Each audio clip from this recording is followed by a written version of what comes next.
Attorney Lorna, meron siyang karapatan na paalisin sila. Ano ba yung sa inyo, rights o may titulo? Ano po, baliwala po. Rights. Rights Rights lang. lang. Okay. Pero ano yon? Meron siyang karapatan na sila'y paalisin. Lahat sila squatter eh. Rights lang yun, di ba?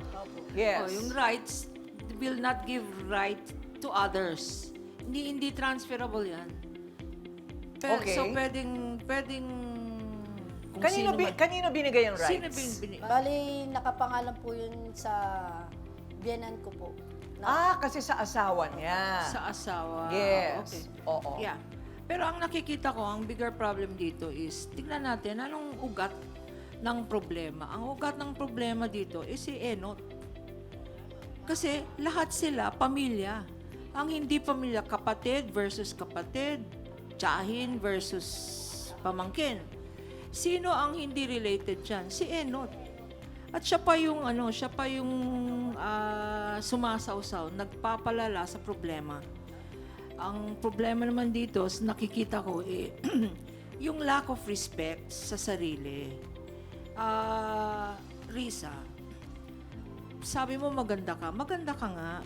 Pero pag alam mo na meron ng nagsisilip sa shorts mo, respect na lang sa sarili mo. Ha? Huwag nating paratingin sa nag-aaway kayo kasi nagsiselos na ito eh. Nagsiselos na yung pamangkin mo. Not naman, alam mo nagsiselos yung asawa mo, huwag ka nang tumingin.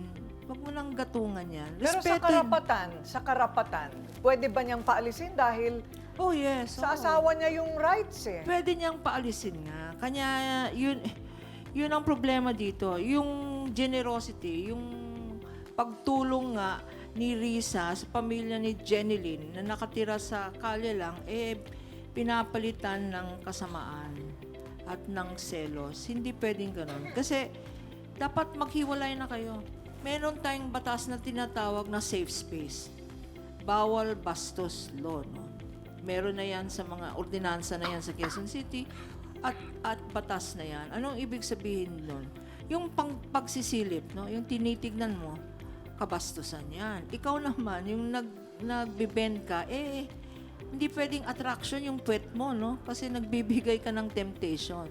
So, nagkakabastusan kayong lahat.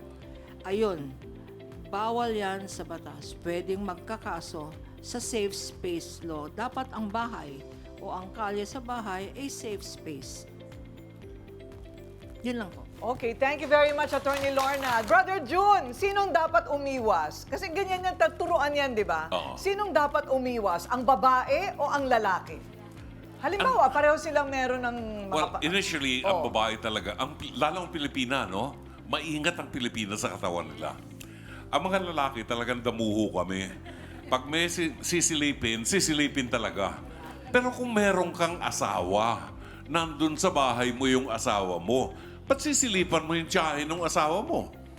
Common sense lang. Bakit sinasabi ng iba, syempre, nasa babae daw yan?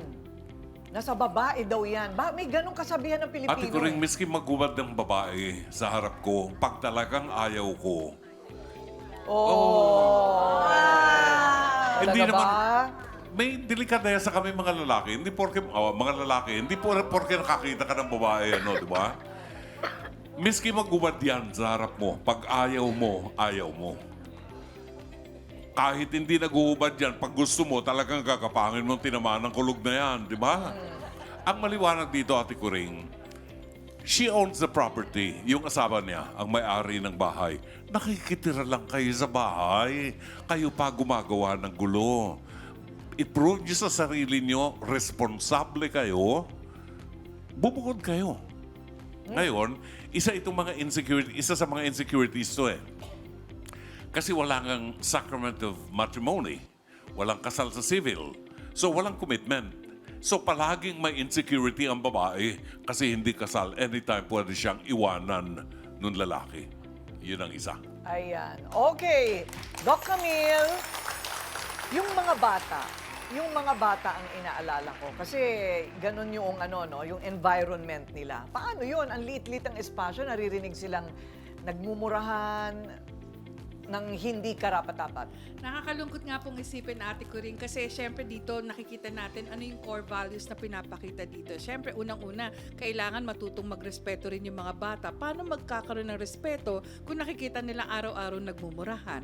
Pangalawa, paano magkakaroon ng responsibility yung anak dito nila, Enot at saka ni Jenilyn, kung nakikita nila na nakikitira sila at wala silang ambisyon na lumipat ng bahay?